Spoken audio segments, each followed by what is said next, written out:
Of course he knew, no man better, that he hadn't a ghost of a chance, he hadn't an earthly. The very idea of such a thing was preposterous. So preposterous that he'd perfectly understand it if her father, well, whatever her father chose to do he'd perfectly understand. In fact, nothing short of desperation, nothing short of the fact that this was positively his last day in England for God knows how long, would have screwed him up to it. And even now. He chose a tie out of the chest of drawers, a blue and cream check tie, and sat on the side of his bed. Supposing she replied, what impertinence, would he be surprised? Not in the least, he decided, turning up his soft collar and turning it down over the tie. He expected her to say something like that. He didn't see, if he looked at the affair dead soberly, what else she could say. Here he was. And nervously he tied a bow in front of the mirror, jammed his hair down with both hands, pulled out the flaps of his jacket pockets. Making between £500 and £600 a year on a fruit farm in, of all places, Rhodesia. No capital. Not a penny coming to him. No chance of his income increasing for at least 4 years. As for looks and all that sort of thing, he was completely out of the running. He couldn't even boast of top-hole health, for the East Africa business had knocked him out so thoroughly that he'd had to take 6 months' leave. He was still fearfully pale, worse even than usual this afternoon, he thought, bending forward and peering into the mirror. Good heavens! What had happened? His hair looked almost bright green. Dash it all, he hadn't green hair at all events. That was a bit too steep. And then the green light trembled in the glass, it was the shadow from the tree outside. Reggie turned away, took out his cigarette case, but remembering how the mater hated him to smoke in his bedroom, put it back again and drifted over to the chest of drawers. No, he was dashed if he could think of one blessed thing in his favor, while she... Ah! He stopped dead, folded his arms, and leaned hard against the chest of drawers. And in spite of her position, her father's wealth, the fact that she was an only child and far and away the most popular girl in the neighborhood, in spite of her beauty and her cleverness, it was a great deal more than that. There was really nothing she couldn't do, he fully believed. Had it been necessary, she would have been a genius at anything, in spite of the fact that her parents adored her, and she them, and they'd as soon let her go all that way as. In spite of every single thing you could think of, so terrific was his love that he couldn't help hoping. Well, was it hope? Or was this queer, timid longing to have the chance of looking after her, of making it his job to see that she had everything she wanted, and that nothing came near her that wasn't perfect, just love? How he loved her! He squeezed hard against the chest of drawers and murmured to it, I love her, I love her. And just for the moment he was with her on the way to Umtali. It was night. She sat in a corner asleep. Her soft chin was tucked into her soft collar, her gold-brown lashes lay on her cheeks. He doted on her delicate little nose, her perfect lips, her ear like a baby's, and the gold-brown curl that half covered it. They were passing through the jungle. It was warm and dark and far away. Then she woke up and said, Have I been asleep? And he answered, Yes. Are you all right?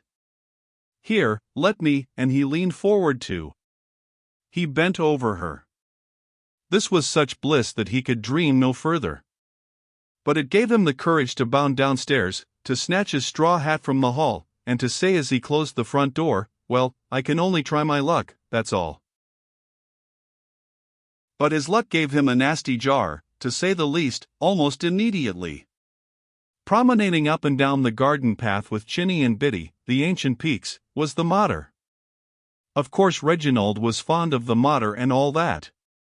She meant well, she had no end of grit, and so on. But there was no denying it, she was rather a grim parent.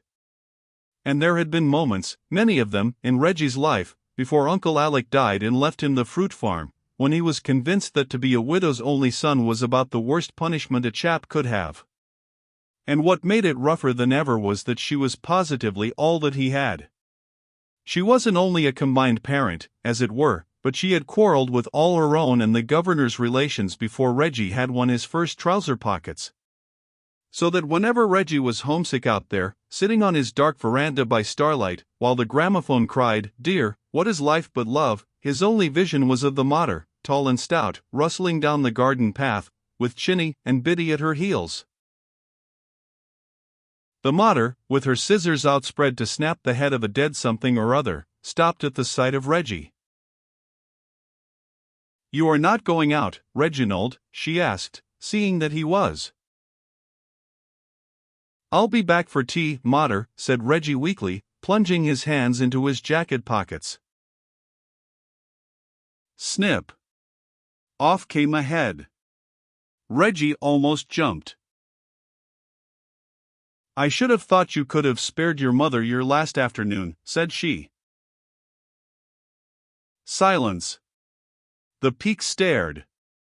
They understood every word of the mater's. Biddy lay down with her tongue poked out. She was so fat and glossy she looked like a lump of half-melted toffee. But Chinny's porcelain eyes gloomed at Reginald, and he sniffed faintly, as though the whole world were one unpleasant smell. Snip! Went the scissors again. Poor little beggars, they were getting it. "And where are you going, if your mother may ask?" asked the mater.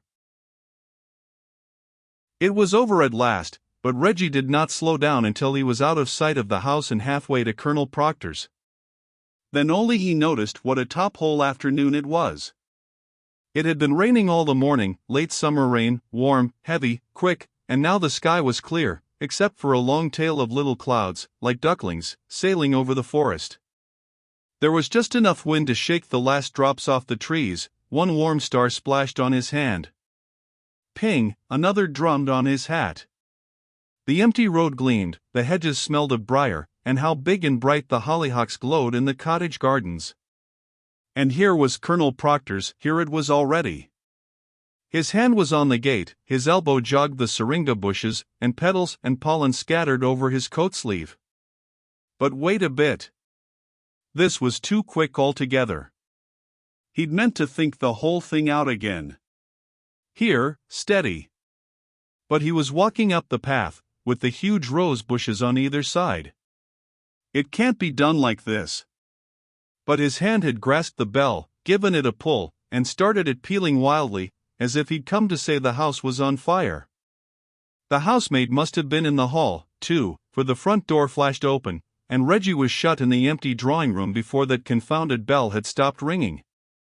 Strangely enough, when it did, the big room, shadowy, with someone's parasol lying on top of the grand piano, bucked him up, or rather, excited him. It was so quiet, and yet in one moment the door would open, and his fate be decided. The feeling was not unlike that of being at the dentist's. He was almost reckless.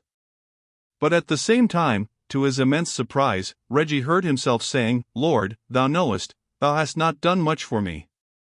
That pulled him up, that made him realize again how dead serious it was. Too late. The door handle turned. And came in, crossed the shadowy space between them, gave him her hand, and said, in her small, soft voice, "I'm so sorry, father is out. And mother is having a day in town, hat hunting.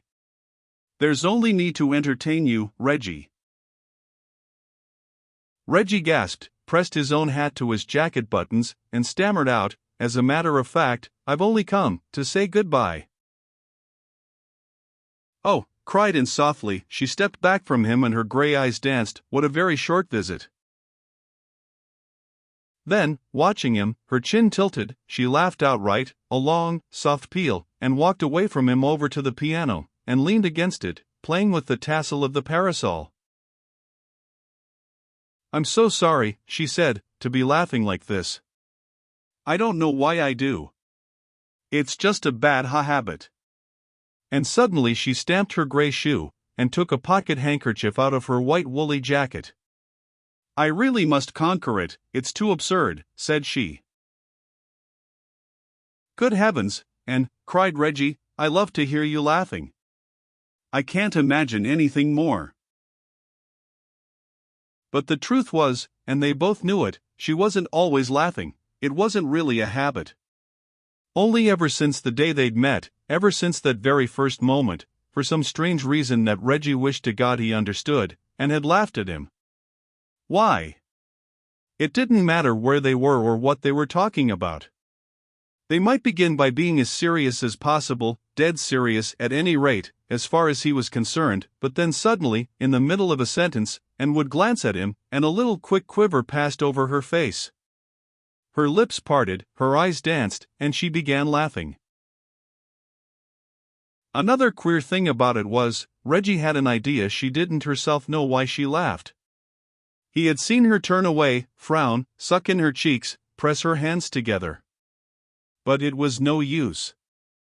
The long, soft peal sounded, even while she cried, "I don't know why I'm laughing." It was a mystery. Now she tucked the handkerchief away. "Do sit down," said she. "And smoke, won't you? There are cigarettes in that little box beside you. I'll have one too." He lighted a match for her, and as she bent forward he saw the tiny flame glow in the pearl ring she wore. "It is tomorrow that you're going, isn't it?" said Anne. "Yes, tomorrow as ever was," said Reggie, and he blew a little fan of smoke. Why on earth was he so nervous? Nervous wasn't the word for it. It's frightfully hard to believe," he added.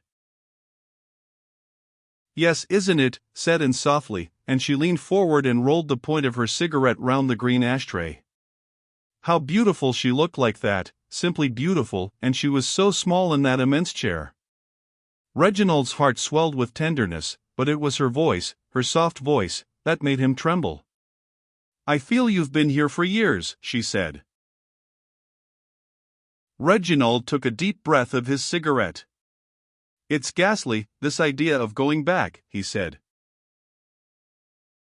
"Cuckoo" sounded from the quiet. "But you're fond of being out there, aren't you?" said Anne. She hooked her finger through her pearl necklace. "Father was saying only the other night how lucky he thought you were to have a life of your own." And she looked up at him. Reginald's smile was rather wan. "I don't feel fearfully lucky," he said lightly. "Roo-coo-coo-coo" came again. Anne murmured, "You mean it's lonely?" "Oh, it isn't the loneliness I care about," said Reginald, and he stumped his cigarette savagely on the green ashtray. "I could stand any amount of it, used to like it even.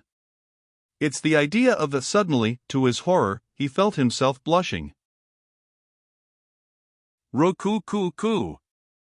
Roo-coo-coo-coo." And jumped up. "Come and say goodbye to my doves," she said. "They've been moved to the side veranda. You do like doves, don't you, Reggie?" "Awfully," said Reggie, so fervently that as he opened the French window for her and stood to one side, and ran forward and laughed at the doves instead. To and fro over the fine red sand on the floor of the dove house, walked the two doves. One was always in front of the other. One ran forward, uttering a little cry, and the other followed, solemnly bowing and bowing. "You see," explained Anne, "the one in front, she's Mrs. Dove. She looks at Mr. Dove and gives that little laugh and runs forward, and he follows her, bowing and bowing. And that makes her laugh again. Away she runs, and after her," cried Anne, and she sat back on her heels, "comes poor Mr. Dove, bowing and bowing, and that's their whole life. They never do anything else, you know." She got up and took some yellow grains out of a bag on the roof of the dove house. When you think of them, out in Rhodesia, Reggie, you can be sure that is what they will be doing. Reggie gave no sign of having seen the doves or of having heard a word. For the moment he was conscious only of the immense effort it took to tear his secret out of himself and offer it to Anne. "And, do you think you could ever care for me?" It was done. It was over.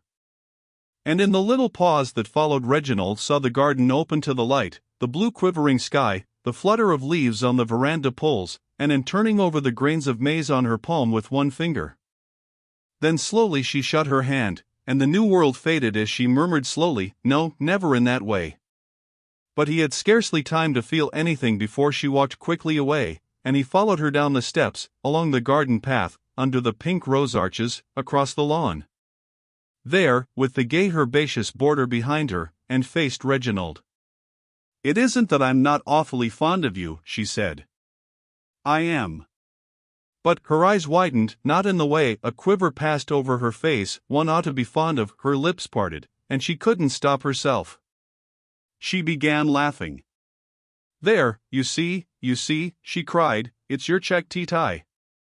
Even at this moment, when one would think one really would be solemn, your tie reminds me fearfully of the bow tie that cats wear in pictures. Oh, please forgive me for being so horrid, please." Reggie caught hold of her little warm hand. "There's no question of forgiving you," he said quickly. "How could there be? And I do believe I know why I make you laugh. It's because you're so far above me in every way that I am somehow ridiculous. I see that, Anne. But if I were to—" "No, no." And squeezed his hand hard.